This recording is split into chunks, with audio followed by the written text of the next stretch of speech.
Hola a todos, bienvenidos de nuevo a Hablemos de Canto.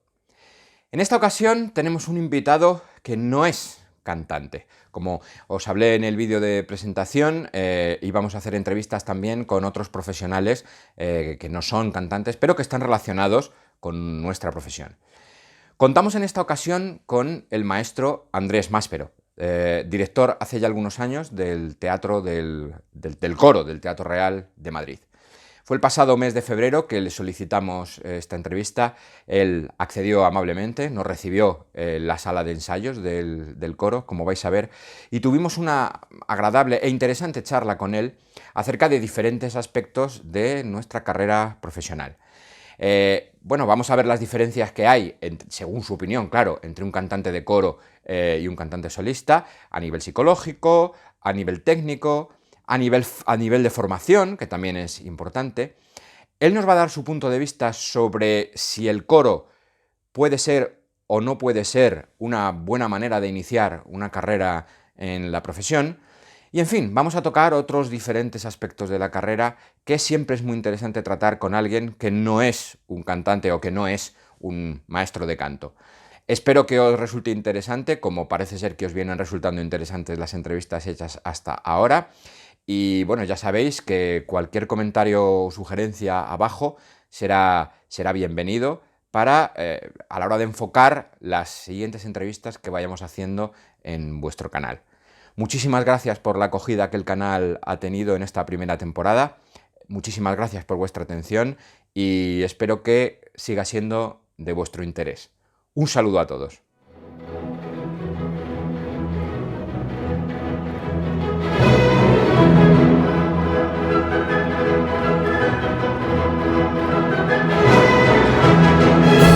Tenemos con nosotros al maestro Andrés Máspero, director del coro del Teatro Real, con el que vamos a tener una charla para nuestro canal Hablemos de Canto.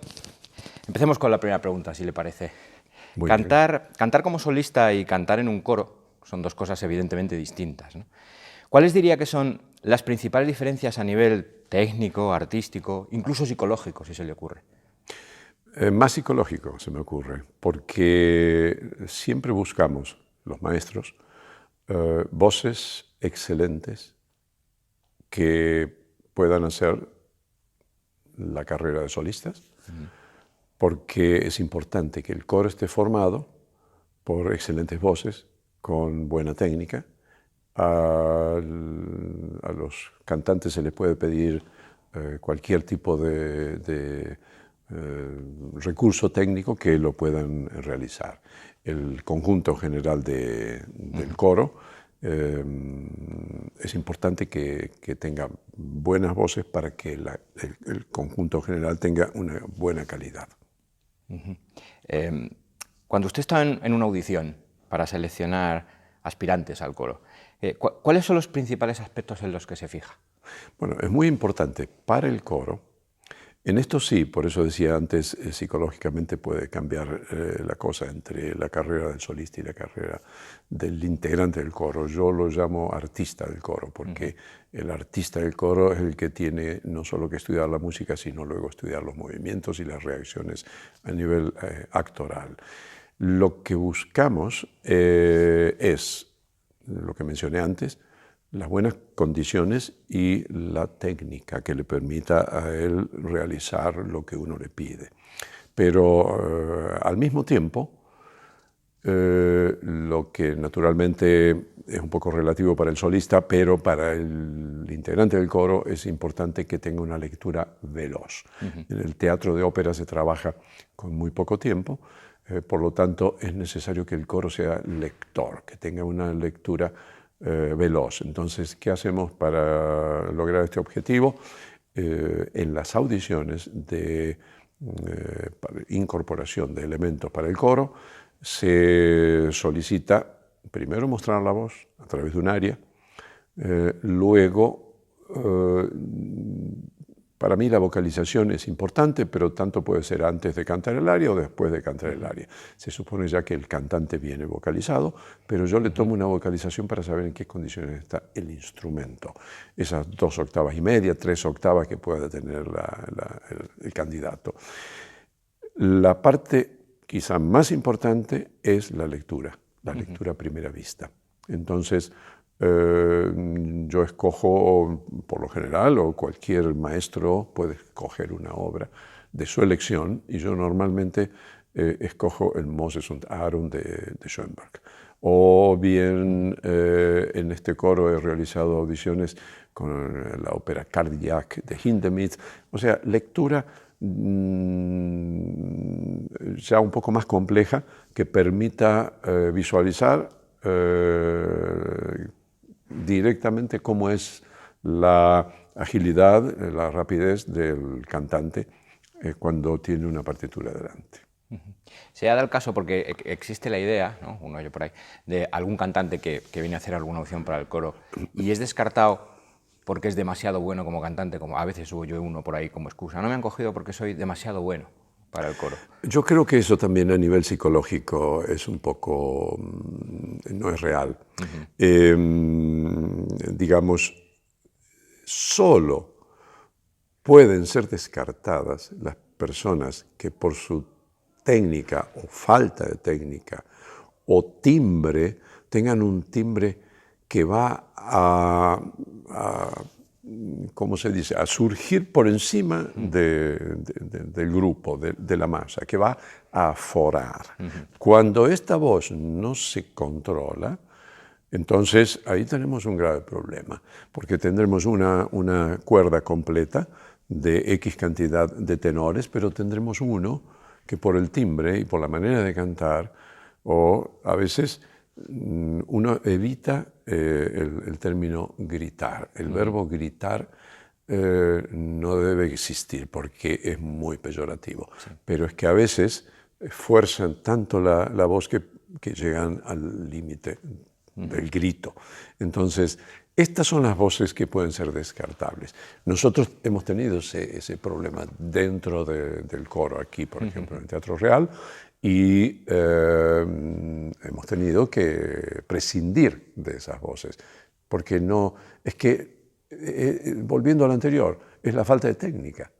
Claro. La persona tiene que dominar ese caudal. O sea, la naturaleza es muy generosa, pero luego viene el estudio. Claro. Y luego viene un maestro que al cantante le dice, bueno, el repertorio que te conviene es tal y cual, o eso, diversos tipos de voz, para diversos tipos de repertorio. Claro. Pero las voces que van a ser muy perjudiciales para el coro, también la carrera de solista no va a estar muy favorecida.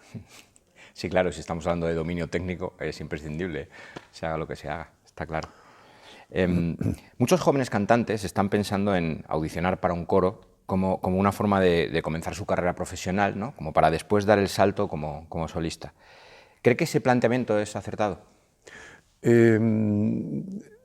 A ver, la experiencia mía en Alemania me dice que no es acertado.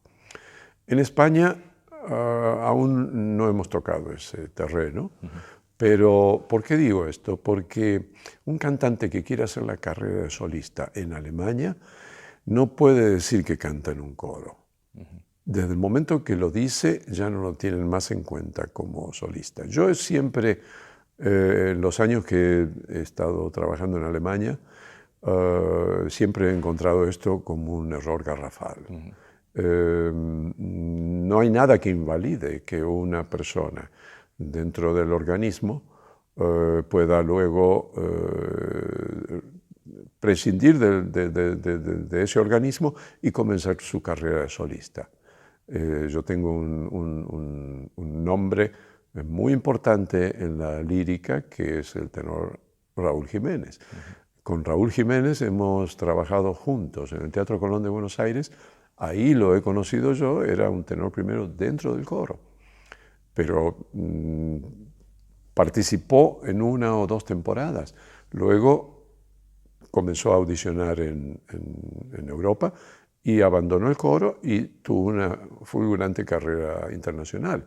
No solamente él, Joan Pons, el gran barítono que comenzó en el coro del Liceo de Barcelona, o Leo Nucci, que comenzó en el coro de La Scala, O sea, depende de ese organismo, de ese instrumento, de esa mentalidad, de la disciplina que tenga. Hay que retirarse del coro y comenzar la carrera. Yo creo que, yo siempre digo que en nuestro coro, acá del Teatro Real, cada uno, si decidiese dejar el coro y continuar luchando con la carrera, lo que pasa es que es una lucha muy difícil. Sí, claro. Sí, esta pregunta además viene a colación porque hay maestros que consideran que cantar en un coro profesional condiciona la formación vocal del estudiante, incluso que la perjudica. ¿Está usted de acuerdo con este No, planteamiento? no, absolutamente. Yo no estoy absolutamente de acuerdo. En el coro tenemos normalmente la posibilidad de realizar solos, que algunos son solos escritos por el compositor dentro de la ópera y otros son papeles comprimarios como Parpignol de la Bohème o no lo sé, la Cena è pronta. No hay nada que sea de poca importancia en la ópera, aunque sea una frase, una palabra que tiene que cantar, si lo tiene que hacer solo es de una gran responsabilidad. Es decir, cada vez que tenemos una oportunidad de este tipo, yo realizo audiciones dentro del organismo y escogemos al mejor. Entonces esto también incentiva el trabajo individual de cada uno. No creo que, a ver, yo diría a la inversa, el trabajo del coro beneficia al solista porque le enseña a escuchar, no a cantar, a escuchar. Cantar él ya sabe. El que canta dentro del coro, el que canta un aria, debe saber cantar. Lo que pasa es que para cantar en una cuerda compuesta por mayor cantidad de gente, no basta solo cantar. Alfredo Kraus decía, también se canta con la voz. ¿Qué quiere decir esto? Son lecturas que uno tiene que realizar porque es más importante, saber escuchar o saber cantar. La técnica se puede naturalmente adquirir de la cuna, porque la naturaleza a veces es pródiga, pero quizá una persona que haya tenido problemas de nódulos o que haya tenido que comenzar de cero su estudio con un maestro que le haya enseñado la técnica, yo he visto ejemplos que han surgido de esas, como el ave fénix, ¿no? Han surgido de esa situación terrible, ¿no? Y han realizado otra vez la carrera, pero claro, han tenido que trabajar con mucha paciencia, quizá un año entero solo aprendiendo a respirar, pero luego han recuperado la voz y han vuelto a cantar. Sí, es así. Existe también otro planteamiento, muchas veces he escuchado, ¿no?, que consiste en decir al joven: tú estudia duro y aprende a cantar bien, y si no consigues ser solista, siempre podrás cantar en un coro, ¿no? Un planteamiento que puede hacer ver esta profesión, la de cantante de coro, como una especie de mal menor, ¿no? ¿Qué opina de esa imagen que se da de estos profesionales como de, no sé, de cantantes de segunda o de cantantes frustrados? Algo que, por cierto, también se dice de los maestros de canto muchas veces. Es una apreciación muy peyorativa. Sí, por eso. Lo mismo podríamos encontrar en una orquesta. O tocarás muy bien el violín o si no te vamos a poner la viola. Y entonces después están todos los chistes que se hacen sobre los pobres violistas. Sin embargo, uno puede comenzar directamente tocando la viola, aprendiendo a tocar la viola, porque la viola es un instrumento tan noble como el violín. La voz humana que pueda, digamos, ser valorada para un repertorio de solista, la misma valoración se le debe dar, repito, a una persona que intenta integrar un organismo coral. Porque lo que pasa es, claro, es simple. Tenemos pocos organismos en los cuales uno pueda pretender tener la mejor disponibilidad a nivel humano, técnico, vocal, artístico. Son pocos. Yo quizá he logrado ya después de muchos años de carrera, al ser invitado por Gerard Mortier hace 10 años atrás, el Teatro Real no tenía coro. En el momento que él me invita, me dice, usted tiene carta blanca para organizar esto. Entonces partimos de la base que debían ser 52 integrantes del coro. La primera pregunta de Mortier fue, ¿cuántos hombres, cuántas mujeres? Entonces yo estuve pensando bastante y dije, bueno, 30 hombres y 22 señoras.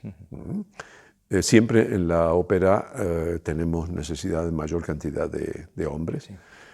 Y este fue el planteamiento inicial. Audición y la elección dentro de un número, digamos, creo que había 550 personas inscritas y solamente 52 quedaron seleccionadas. Quiere decir, tomamos lo mejor que había a disposición. Y en realidad, dentro del coro tenemos diferentes nacionalidades. No hubo ningún impedimento, ni siquiera de edad. Yo en la ópera de Frankfurt hice contratar a una señora contralto que ya tenía cumplido los 50 años. Pero es que esa señora tenía una técnica que le permitía todavía cantar sin ni siquiera un poco de vibrato.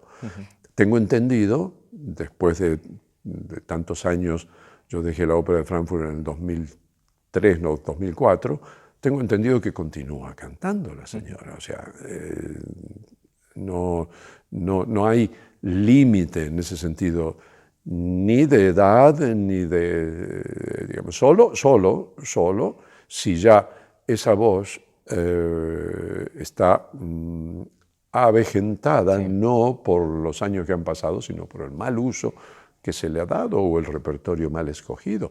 Pero las dos actividades van muy, muy de la mano.